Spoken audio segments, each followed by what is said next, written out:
Hey, good morning, beautiful people. This is Paula. No bullshit. No makeup.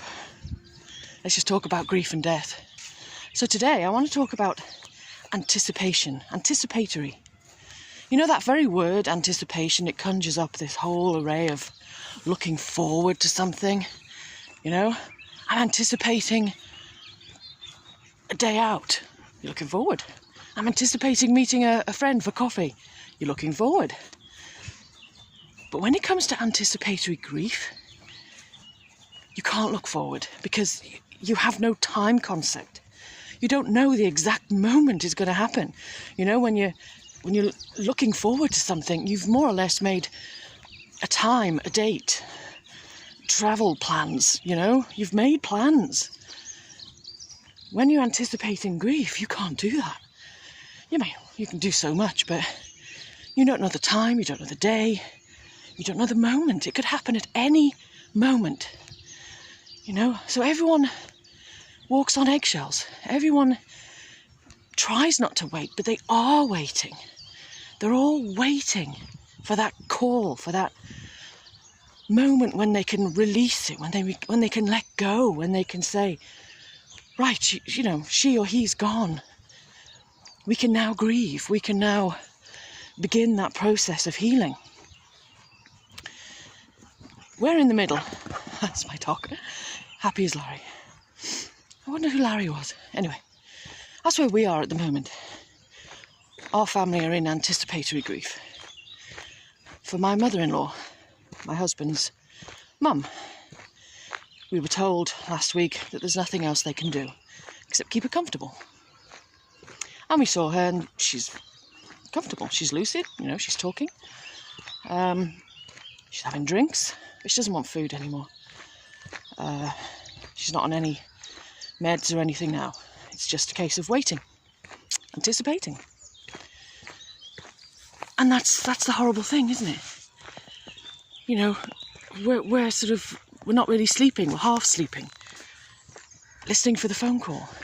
I actually turned all the phones off last night so that Martin could try and get a sleep, so that I could try and get sleep, so that our daughter could try and get a sleep. It didn't really work, but we weren't waiting, we weren't listening out for the phone because I'd switched the phone off. So on some subconscious level, I think we did sleep just that little bit better. And it's a horrible place to be in. It's limbo. It's no man's land. You know, we can start to do the grief work, but until the actual moment we get the phone call and she moves on to her next journey, you're kind of stuck.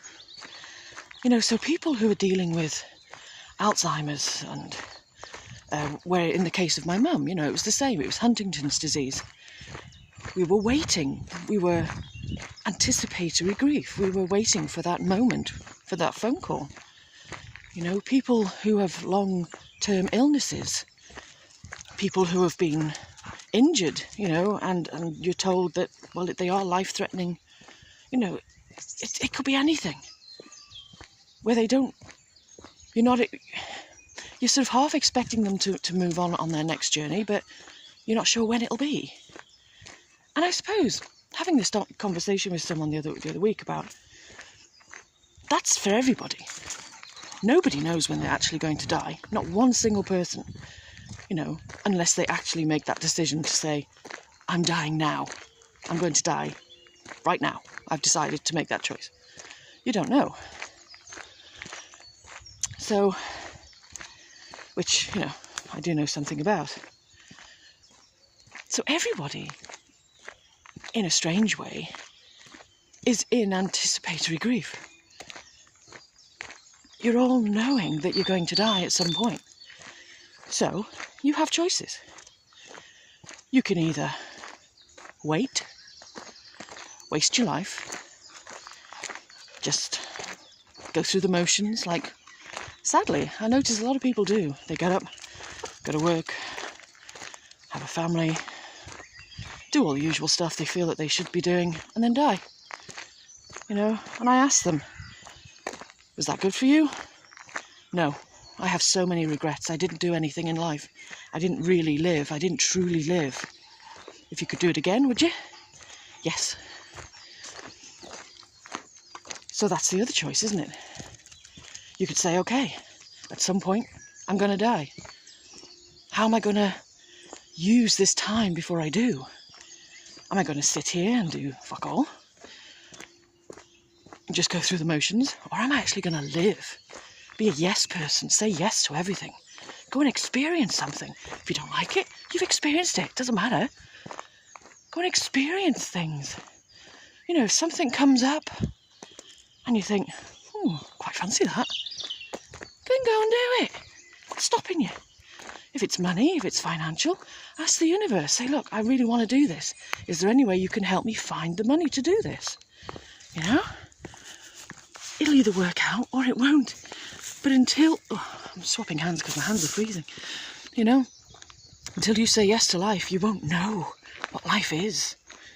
You know? The majority of people are asleep in life. They don't actually know what life is. But you gotta grab it.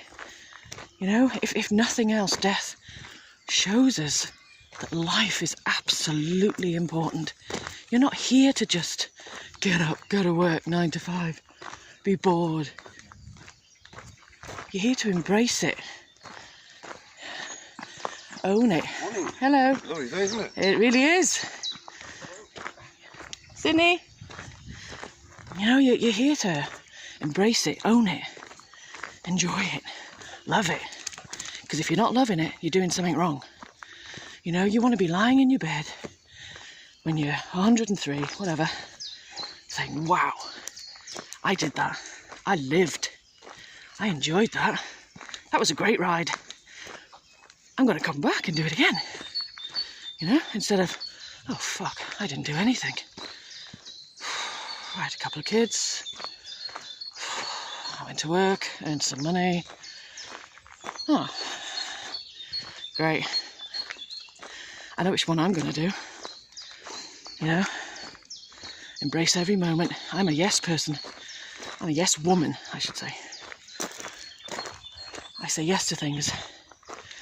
I fight. I'm a warrior. I'm a goddess. If I like the sound of something, I'm going to go and bloody do it. Or something similar. You know, I trust in the universe. Like there's something coming up at the end of May. I quite fancy the sound of that.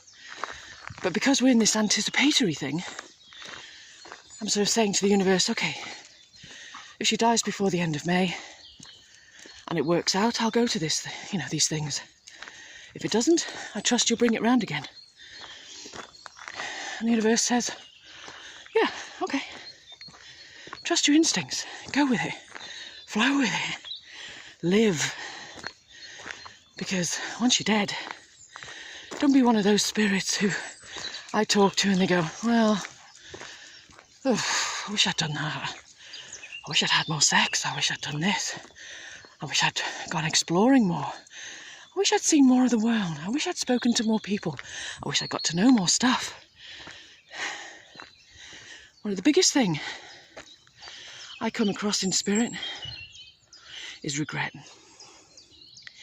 They regret not living. So don't be that guy. Don't be that woman. Don't regret anything. Live. Love. Enjoy. Because that's what they want. That's what your loved ones want more than anything. Believe me. Trust me. You know them better than I do. Would they want you to wallow? Would they want you to be stuck in crap? Doing a life that you're not really happy with? No. Love is the strongest emotion. It's the strongest energy. So love yourself enough to live. I'll see you soon.